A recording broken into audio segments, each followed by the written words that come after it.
আসসালামু আলাইকুম রহমতুল্লাহি অবরাকাতু। উপরে দেখতে পাচ্ছেন 4টি হরফ আমি লিখে রেখেছি। ইয়া, ওয়াও, মিম, নুন। এগুলোর কাজ কি? নুন সাকিন এবং তানবিনের পরে এই 4টি হরফের যে কোনো একটি হরফ আসলে উক্ত নুন সাকিন এবং তানবিনকে গুন্নার সাথে মিলিয়ে পড়তে হয়। এই 4টি হরফ হচ্ছে ইদগমে বা গুন্নার হরফ। আমি এখানে আরও একটি নিয়ম আপনাদের সাথে শেয়ার করি। সেই নিয়মটি হচ্ছে জজমওয়ালা হরফের পরে কোনো হরফের তাসদিদ আসলে জজমওয়ালা হরফটি বাদ হয়ে যায়।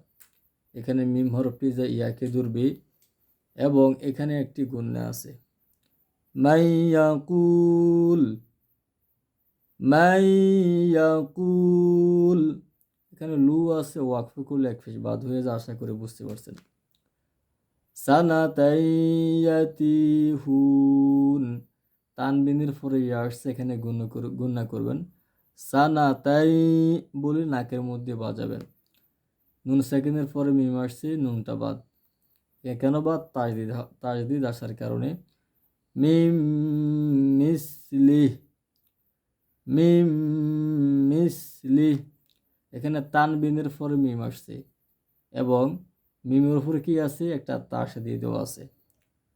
তখন কি এই বা হরফটি যা মিম হরফকে ধরবে এবং সাথে একটি গুণনা করতে হবে। কাসয়্যিবিম মিনাস সামা, মা সাইরা লিপটান। আশা করে সকলে এগুলো পারেন। নুন সাকিনের পরে কি আসছে? ওয়াও আসছে। ওয়া কার হরফ? ইদগমে বা গুনার হরফ।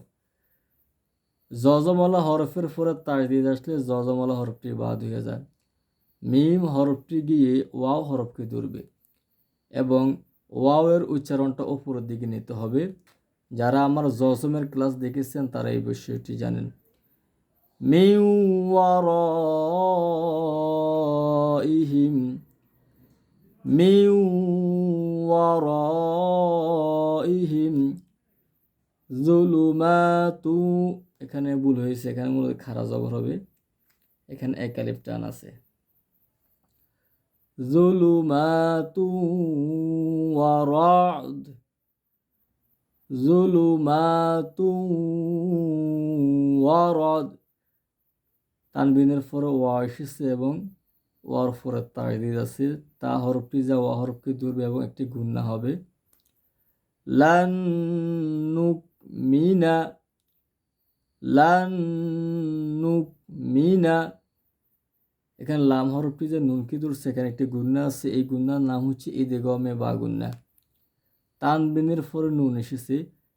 হিত্তাতুন নাগফির লাকুম, হিত্তাতুন নাগফির লাকুম। আশা করি সকলে বুঝতে পারছেন। যদি কারো বুঝতে সমস্যা হয় অবশ্যই আমাকে কমেন্ট করবেন। এই উদাহরণগুলো যদি বোঝেন তাহলে ইদগমে বা গুন্নার গুন্নাগুলো আপনি পারবেন। আমি সামনে কোরআন থেকে এই বিষয়গুলো নিয়ে আলোচনা করব। এগুলো কোরআনুল কারিমের আয়াত। যেহেতু আমি বলতেছিলাম একেবারে আপনাদেরকে বেসিক থেকে আমি শুরু করছি, তাই আমি সকল বিষয় আমি বিস্তারিত আপনাদেরকে সহজে বোঝাবার জন্য চেষ্টা করতেছি। ধন্যবাদ সকলকে।